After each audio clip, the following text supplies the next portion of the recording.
If you don't know what K-pop is, you might be familiar with this. 오빤 강남스타일 강남스타일 오빤 강남스타일 That's Psy's Gangnam Style, which was a hit in the past few years. It got more than 2 billion views in 66 days on YouTube, which has become popular in North America since 2012. So what is K-pop? It is a musical genre that includes dance pop, pop ballad, electronic, rock, metal, hip-hop music, and R&B. That comes from South Korea. It also features audio-visual elements.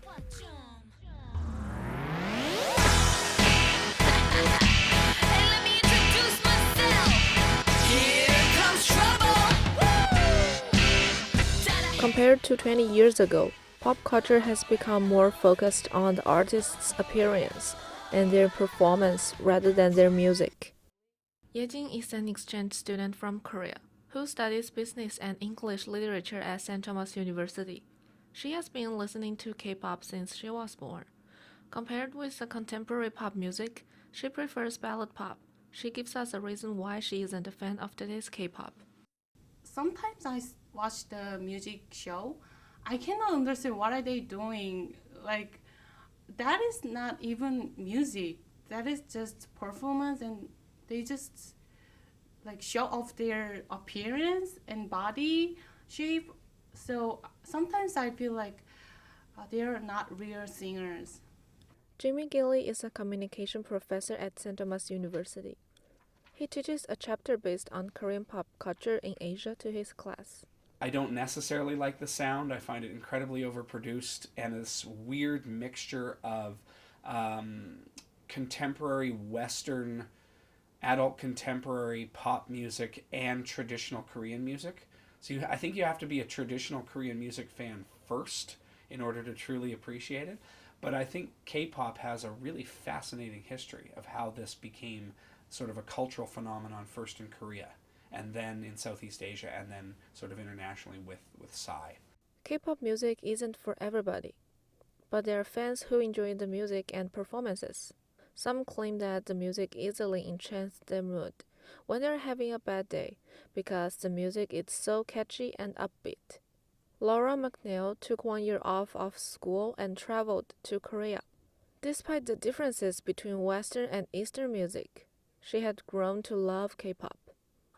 You know, like when you listen to music on the Canadian radio, you just kind of hear the music, like, unless you really, really like the artist, you don't search it up. But I think half, if not more than half of the experience of listening to K-pop is actually watching them dance and watching them perform, because their performances are amazing and they're amazing at dancing too. Like, the people who are in K-pop actually train for like 10 years plus.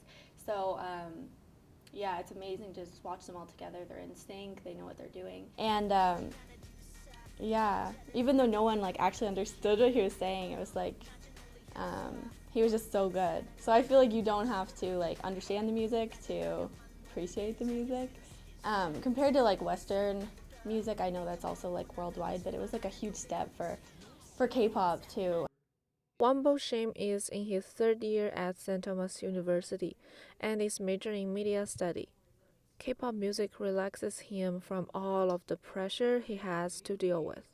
Korean pop music's lyrics is almost about love. So I don't know, when I listen to K-pop, I always think about how to say, it looks like my story. It's misconception, but I just fall in love by myself. I just remind myself, and I listen to K-pop, it makes me feel happy and makes me relaxed and calm down. North American artists are bigger in Korea than K-pop music in North America. North American genre artists influence K-pop music. Will K-pop music take the advantage of Gangnam Style's popularity? What will be the next big trend from Asia to North America? For Still Journalism, this is Ethan.